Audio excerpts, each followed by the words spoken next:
नमस्कार मैत्रिणींनो. ही पाहिली का मैना? ही मैना आणली आहे गुजरातवरनं. बघा बरं, एक छोटंसं बाळ आहे तिला झालेलं 8 दिवसाचं. आणि ही आणली आम्ही दुधासाठी. आमच्या पहिल्या म्हशी सगळ्या गाभण राहिल्यात, त्यामुळं ही आम्ही आणली नवीन दुधासाठी म्हैस. अजून येणार आहेत म्हैस. एकच म्हैस आली. ही म्हशीची किंमत माहिती आहे का? ह्या म्हशीची किंमत आहे 95,000ला ही म्हैस बसली. आणि ही म्हैस आणली आम्ही गुजरातवरनं. तर बघा किती छान असं त्याचं वासरू पण आहे. आणि दुधाची बोली आहे, सकाळी 5 लिटर, संध्याकाळी 5 लिटर.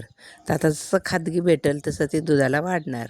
पण म्हशींच्या किमती आकाशाला भिडल्यात, बघितलं ना. मग आता आम्हाला दुधासाठी म्हैस आणली. अजून एक गाडी येणार आहे दुधाची, कारण पहिल्या जी गाडी आणली होती आपण ती सगळी गाभण निघाल्या म्हशी.